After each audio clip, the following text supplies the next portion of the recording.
শুরু হয়েছে ঈদের ছুটি, ঘরমুখী মানুষের চাপ। দেশের প্রতিটি মহাসড়কে বাড়ি ফেরা যেন স্বস্তির হয়, সেই আশা নিয়েই রওনা হন মানুষ।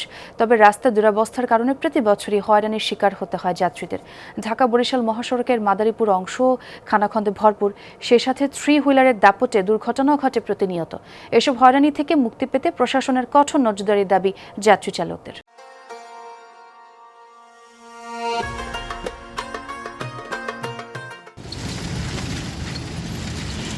ঈদ মৌসুমে রাত কিংবা দিন পুরো ২৪ ঘন্টায় মহাসড়কে থাকে যানবাহনের চাপ। ঢাকা বরিশাল মহাসড়কও তার ব্যতিক্রম নয়।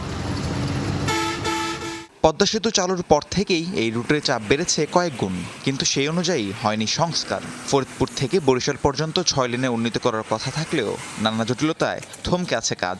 মাদারীপুর অংশে কিছু দূর পরপরই রাস্তার দুরবস্থা চোখে পড়ার মতো। খানাখন্দের কারণে ঝুঁকি নেই পথ পাড়ি দিতে হয় যানবাহনগুলোকে। সেই সাথে মহাসড়কে ৩ চাকার বাহনের দাপট দুর্ঘটনার সংখ্যা আরও বাড়িয়ে তোলে। রাস্তায় মনে করেন পোল্ট্রি খাওয়ার পালা হয়ে গেছে, তারপরও গেছে, কিন্তু এখন এরা যে রাস্তা, এই রাস্তার উপরে রাস্তা করছে, রাস্তা ফ্রন না করে কিন্তু এরা রাস্তার উপরে আবার করছে। এটা তো আসলে গ্রহণযোগ্য না। এই রাস্তা তো বৃষ্টির দিনে মনে করেন যে আস্তে বাড়ি কাকার বাড়ি লাগে সব। এখানে প্রতিনিয়ত আপনার রোড অ্যাক্সিডেন্ট হচ্ছে। রোড অ্যাক্সিডেন্টের ফলে অসহায় হয়ে পড়তেছে আমরা, আশেপাশে যারা বসবাস করে তারা। যান চলাচল অনেকটা বিঘ্ন ঘটে। যাত্রীদের তারা একটা গাড়ি আবার ঠিক করলে যাত্রী আবার কি চালায়, কারণে দিয়ে আবার মাথা গরম করে আরো ধরে চালায়। এটাও আমাদের দুর্ঘটনা ঘটে।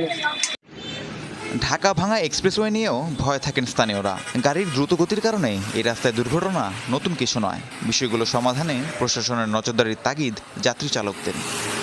লোকাল সার্ভিস এরা কিন্তু প্রতি ব্যাপারে কিছু জানে না, ক্যামেরা এগুলো।